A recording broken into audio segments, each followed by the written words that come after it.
Oke, selamat pagi semuanya. Semoga sehat selalu. Terima kasih untuk sudah kamu menonton dan berlangganan di channel Miliarder Boy. Ya, ketemu lagi kan sama gua. Jangan bosan-bosan ya. Nah, di sini nih gue mau kasih tahu beberapa informasi penting ya tentang investasi khususnya properti dan perbankan. Jadi sekarang ini pola transaksi nasabah tuh sebenarnya udah berubah. Perbankan perlu mendesain ulang bisnis. Hal itu juga sama ketika lo pengen mendesain bisnis lo. Sekarang tuh dunia sudah berubah. Ya, lo punya bisnis apapun itu harus merubah desain ulang bisnis. Itu yang gue lakuin selama ini. Jadi gue selama dulu mungkin tahun 2017 sekitar 2015 sampai 2017 gue sering mengadakan seminar private ya kepada beberapa customer gue, klien-klien gue ya yang disebut ya investor. Itu kita buka di hotel, terus juga makan dinner bareng. Nah, untuk membicarakan tentang update tentang bisnis gitu ya. Tapi sekarang itu tidak bisa karena banyak pengusaha itu kebanyakan mereka sudah tua dan tidak bisa berkumpul karena takut kena penyakit COVID-19. Nah, kita langsung aja membahas gimana sih caranya solusi atau yang gue sebut itu solusi ketika dunia itu sudah mulai berubah beralih ke 4.0 ya. Jadi ini di perbankan atau di properti, jadi teman-teman harus perlu diketahui perubahan dari 1.0, 2.0, 3.0 sampai 4.0 ya. Oke, langsung aja guys. Kita langsung ke intro ya. Langsung main aja ya. Tadi udah intro, sekarang langsung di mainnya.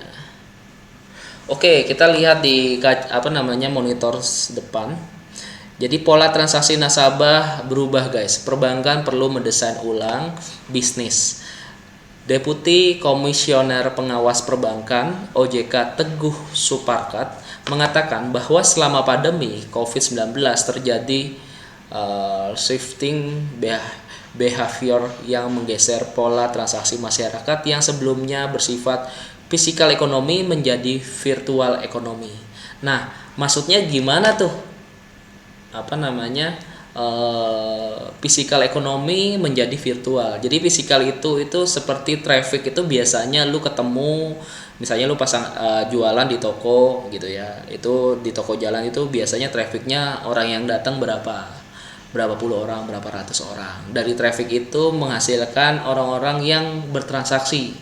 Nah, sekarang ini berubah dari physical ekonomi menjadi virtual ekonomi. Nah, kalau virtual ekonomi itu seperti lo punya Instagram atau TikTok. Instagram atau TikTok itu viewernya yang melihat di video lu itu berupa 1.000 orang, berarti itu trafficnya 1.000 orang guys. Dan potensinya berapa orang yang akan membeli produk lu kayak gitu ya. Jadi udah tahu ya. Jadi kita tahu bahwa pandemi Covid itu telah mengubah cara masyarakat dalam melakukan transaksi keuangannya untuk memenuhi kebutuhan sehari-hari. Berdasarkan data pusat statistik, terdapat peningkatan aktivitas belanja secara online sebesar 42% selama pandemi ini juga terus meningkat. Oke, maksudnya gimana? Jadi selama pandemi ini dari sekitar 2019-an itu meningkat 42% di virtual. Jadi semua transaksinya naik 42% di digital. Nah, sekarang kan ramai berbisnis di digital, semua tuh nggak perlu. Lu tau gak sih, orang tuh nggak perlu punya toko untuk dia bisa jualin. Sekarang udah ada Gojek, jadi kalau misalnya lu buka nasi kotak, lu tinggal masukin aja, upload di Gojek, lu bisa jualan, tinggal antar jemput kayak gitu aja guys. Itu yang merubah, yang disebut adalah bersifat dari physical ekonomi menjadi virtual ekonomi kayak gitu guys. Bahasa bisnisnya kayak gitu ya. Oke, semakin meningkatkan transaksi digital di Indonesia, baik di perbankan maupun juga di beberapa channel lain seperti sistem pembayaran melalui mobile banking dan juga beberapa peningkatan terkait dengan pembukaan rekening secara online serta kredit secara online. Nah, kita ketahui sendiri ketika sekarang ini banyak orang itu beralih dari orang tuh nggak perlu ke bank untuk buat buku tabungan atau kredit ke bank nanti. Mereka cukup secara online, daftar online dan sebagainya macam, dan nanti finishingnya memang diperlukan untuk cek tempat apa segala macam, mungkin secara offline tetap ya, tapi secara pendaftaran itu sudah bisa dilakukan secara online. Jadi terkait dengan pembukaan rekening secara online serta kredit secara online, kayak gitu guys.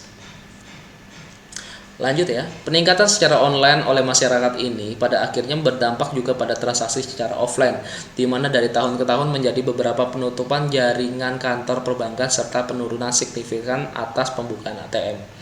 Jadi sebenarnya karena terjadinya pandemi kayak gini, sudah tidak dibutuhkan lagi seperti ATM lagi untuk mengambil duit dan transfer dan sebagainya, atau sekarang banyak penutupan beberapa bank cabang di Indonesia, ya khususnya di Surabaya juga banyak penutupan juga disebabkan karena ya itu tidak ada traffic physical ekonomi gitu ya, yang disebut tidak ada transaksi online ya. Tapi di sisi virtual ekonominya itu kenceng guys, tambah jadi meningkat 42% ya. Jadi itunya nurun 42% juga. Jadi apa namanya, offline-nya turun, online-nya naik. Jadi semuanya jadi pindah, marketnya jadi pindah aja gitu ya. Jadi kenapa perbankan itu banyak menutup apa namanya, cabangnya, terus juga banyak mengurangi ATM-nya juga, karena percuma lu taruh ATM udah nggak diambil orang juga, mendingan taruh di Indomaret ya, itu lebih efektif dibandingin taruh di tempat-tempat yang kurang produktif kayak gitu kan, karena sekarang orang banyak beralih ke online. Selanjutnya banyak juga karyawan SDM perbankan itu juga pengurangan karyawan disebabkan karena BCA juga lagi mengembangkan bisnis robotik. Jadi di mana nanti CS udah nggak perlu apa ya, kalau uang ratusan juta miliaran nggak perlu lagi ada CS-nya, jadi bentuknya robot guys. Jadi itu kayak mesin dua, yang jaga tetap satu, ada yang jaga gitu ya, kayak gitu. Jadi ada perkembangan lah ya. Nah, dengan pemanfaatan delivery channel seperti mobile banking, internet banking tentunya mampu mendukung efisien perbankan di sisi pemanfaatan infrastruktur. Di sisi lain, dari tahun ke tahun nasabah juga mulai meningkatkan cara-cara tradisional. Dari sisi lain, dari tahun ke tahun nasabah mulai meninggalkan cara-cara tradisional. Ya, maksudnya ini cara-cara tradisional itu dia udah jarang ke bank karena semua bisa transaksi mobile banking gitu ya. Internet banking tentunya mampu mendukung efisien perbankan. Jadi sebenarnya membuat lebih efisien dari tahun ke tahun. Jadi nggak perlu ke bank lagi, nggak perlu ngabisin kertas lagi, lebih efisien lah. Nah, tapi apa sih dampaknya ketika ada dari sisi satu yang di positif, tapi pasti ada dampak negatifnya juga. Nah, dan ini kita harus tahu guys. Oke.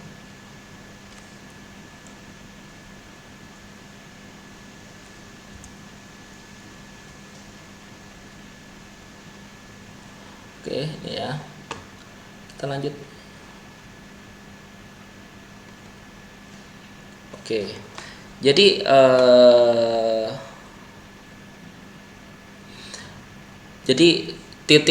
gimana sih pembelajaran tentang perkembangan teknologi perbankan khususnya dari 1.0 ke 4.0. Jadi perubahan pola perilaku nasabah itu didasari untuk menghindari dan mencegah penyebaran COVID-19, sehingga mereka mau tidak mau menguras fasilitas perbankan secara online.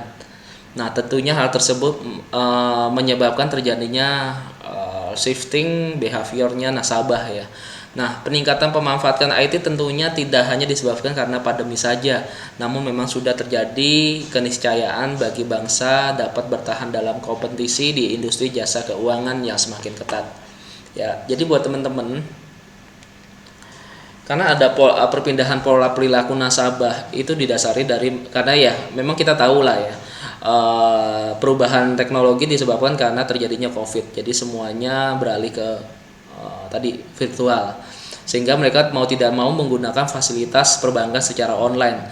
Tentunya hal tersebut menyebabkan terjadinya ya beberapa kendala ya. Nah, tapi peningkatan pemanfaatan IT tentunya tidak hanya disebabkan karena pandemi saja, namun memang sudah menjadi suatu kebiasaan. Jadi sebenarnya secara teknologi nih kita sudah mengalami kemajuan untuk membuat jadi lebih efisien gitu ya. Kita lihat sendiri dari physical ekonomi ke arah virtual ekonomi. Jadi hal ini juga sama terjadi di semua bisnis, guys. Jadi di semua bisnis itu nanti ke depan mungkin nggak perlu punya kantor gede-gede, nggak perlu punya toko gede-gede untuk menjual suatu produk, tapi cukup punya virtual aja yang trafficnya besar itu bisa menjual atau bisa menghasilkan keuntungan, bahkan mengefisiensikan budget ketika kita daripada lu sewa toko, mendingan lu budgetnya itu buat promo di sosial media kayak gitu, guys. Ningkatin nge-branding aja. Itu yang sebenarnya gue lakuin selama ini. Jadi gue ini lagi ningkatin brand Milliarder Boy dan beberapa perusahaan gue untuk sebenarnya daripada gue bayar karyawan mahal-mahal, mendingan uangnya untuk nge-branding sebenarnya kayak gitu, guys. Nah, jadi teman-teman kalau misalnya mau tahu dan lebih lengkap pengen belajar, lu bisa langsung aja hubungin ke channel Telegram gua, di situ gratis. Lu bisa kepoin di Instagram gua di Milliarder Boy. Di situ ada di profilnya tuh ada ini ya, ada channelnya, guys. Jadi channel nasabahnya ya. Channel nasabah. Jadi ada di channel Telegram channelnya. Tinggal klik lu udah masuk kayak gitu ya. Oke, selanjutnya kita lanjut. Nah, lu harus tahu ketika sebagian bagaimana diketahui perkembangan IT itu pada dasarnya telah menjadi bentuk bisnis perbankan dari masa ke masa, diawali dengan teknologi yang hanya dimanfaatkan sebagai pembantu proses administrasi internal pada era Bank 1.0 tahun 1980-an. Jadi awal mulanya bank itu orang itu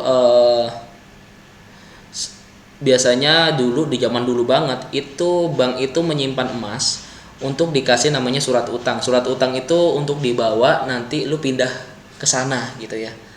Dibawa supaya lu kagak bawa emas. Kalau misalnya lu bawa emas itu kan takut dicuri gitu ya. Makanya dikasih namanya uang kertas yang disebut surat utang sebenarnya.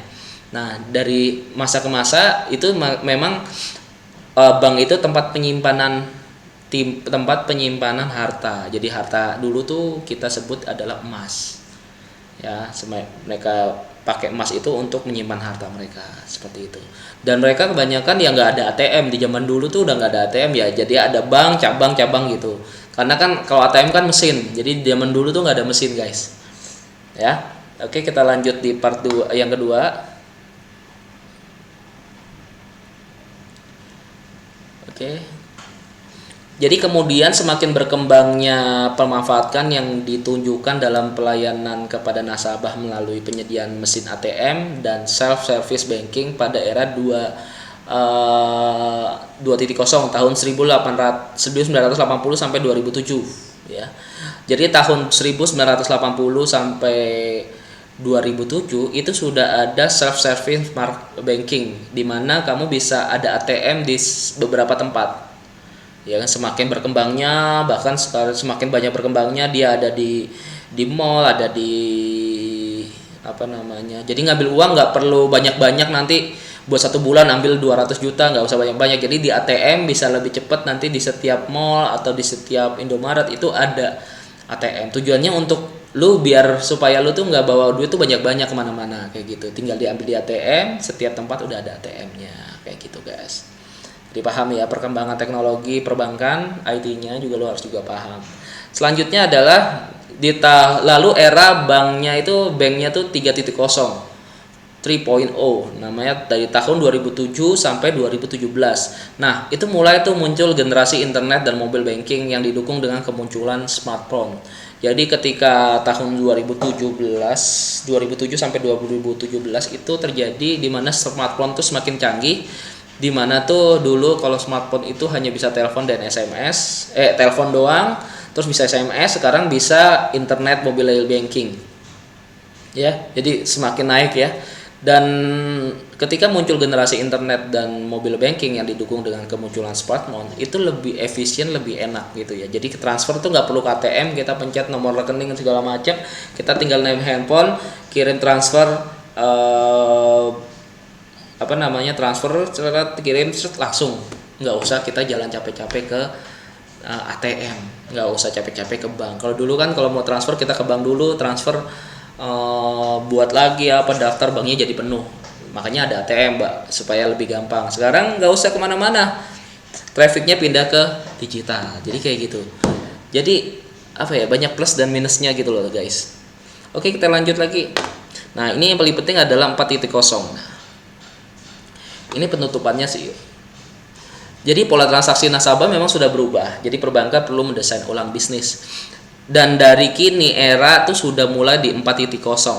Perbankan dituntut untuk semakin meningkatkan pemanfaatan IT yang tidak hanya fokus pada pengembangan developer channel, namun lebih menekankan pada pengembangan utilitas atau fungsi bank dalam melayani kebutuhan nasabah dengan memanfaatkan teknologi dan juga mengetahui terkini. Jadi pengetahuan terkini ya.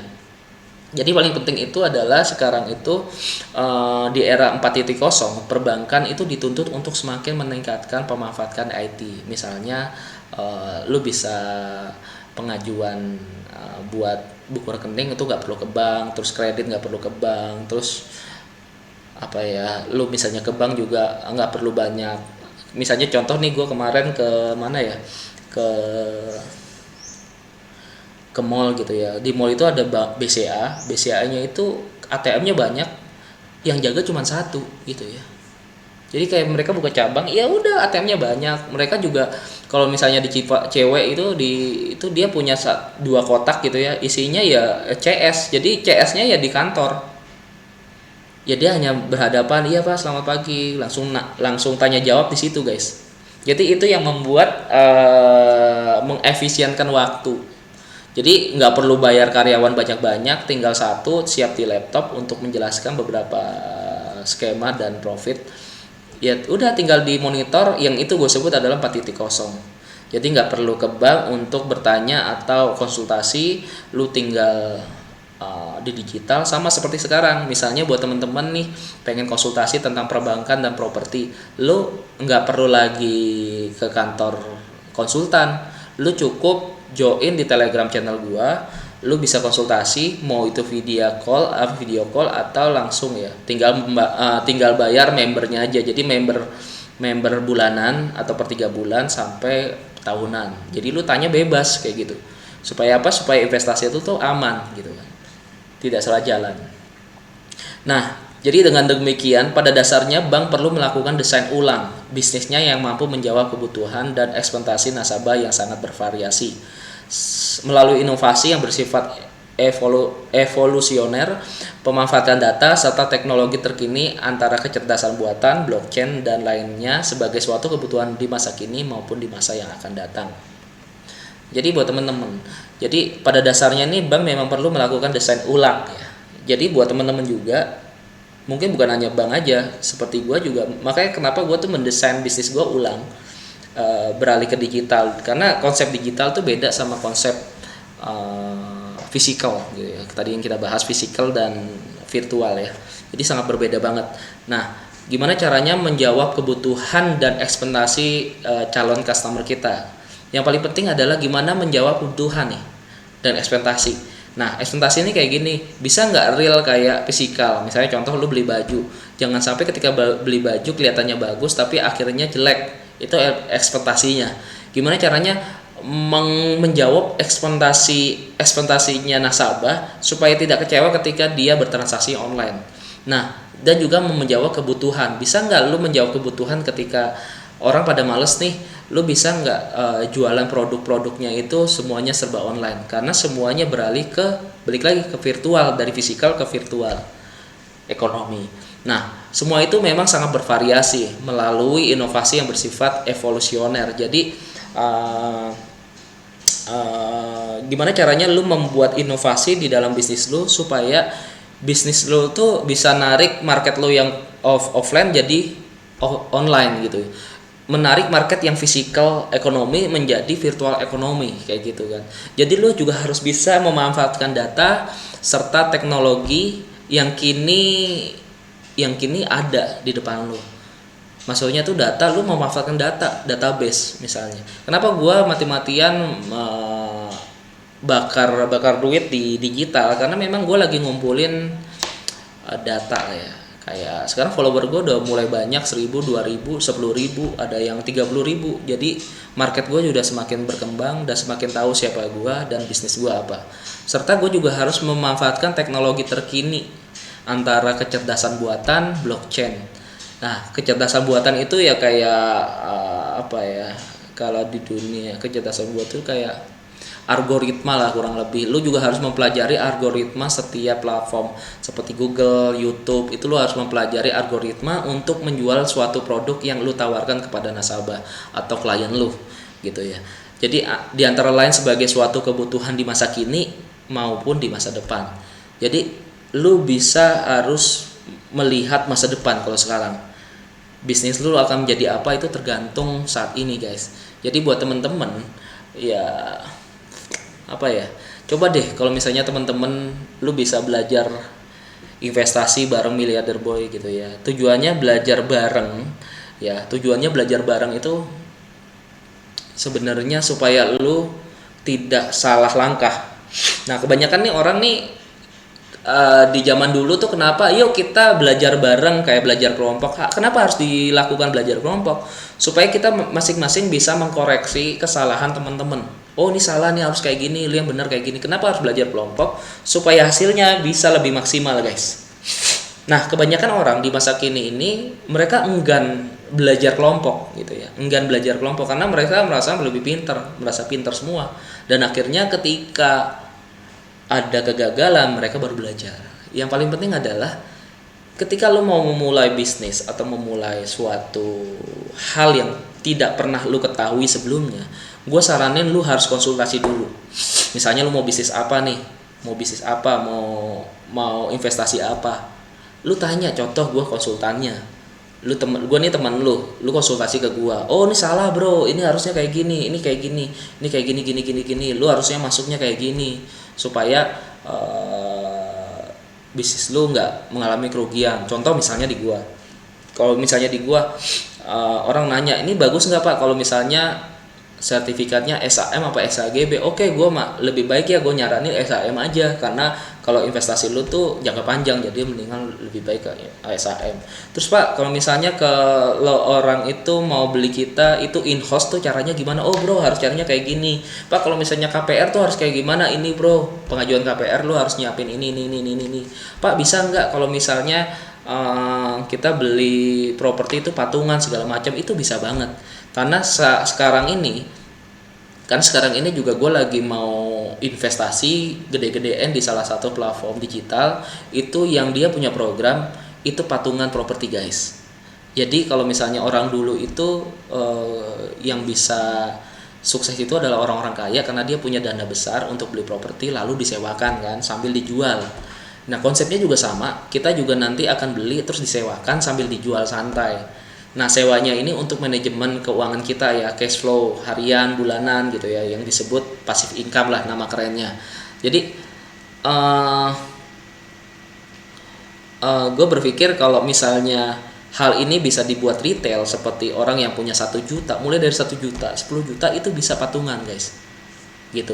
Nah pertanyaannya adalah resikonya di mana? Fundamental. Nah fundamentalnya aman nggak? Gue pastikan aman karena berfundamental menjadi aset. Nah, aset itu kita taruh di notaris bersama. Jadi lu beli properti bareng, kita patungan bareng. Sertifikat tenang aman di notaris. Kalau misalnya nggak ada yang beli, ya kita jual. Nanti jual ya udah hasilnya buat lu kayak gitu kan. Kayak gitulah. Ada beberapa segmen yang sebenarnya gua mau investasi ke situ, cuman lagi belum launching. Jadi gua sementara ini informasi sampai di sini dulu. Nanti kalau misalnya ada informasi selanjutnya gue mungkin bisa kabar-kabar ke lu. Oke buat teman-teman, kalau misalnya lu mau dapat informasi lebih lanjut, lebih terbaru, lebih terkini, karena sekarang ini adalah zamannya informasi, dimana lu jangan makan informasi yang basi. Apa sih informasi basi? Informasi basi itu informasi yang kemarin, informasi seminggu yang lalu, 1 bulan lalu itu udah basi. Kalau misalnya lu makanan basi, yang terjadi apa? Lu sakit perut. Sama, otak kita itu harus diisi dengan informasi yang baru, jangan informasi yang basi, nanti kita dibilang katrok gitu ya. Jadi isilah otak lu dengan informasi-informasi yang apa ya, yang baru. Makanya lu lebih baik lu join di Telegram channel gua. Di situ gua kasih tahu akan update terbaru informasi properti dan perbankan khususnya. Oke, kalau gitu sekian dan terima kasih buat teman-teman. Semoga lancar terus bisnisnya. Gua hanya mungkin lain kali gua akan upload lebih panjang lagi. Ini kurang lebih udah 25 menit. Thank you. See you, goodbye.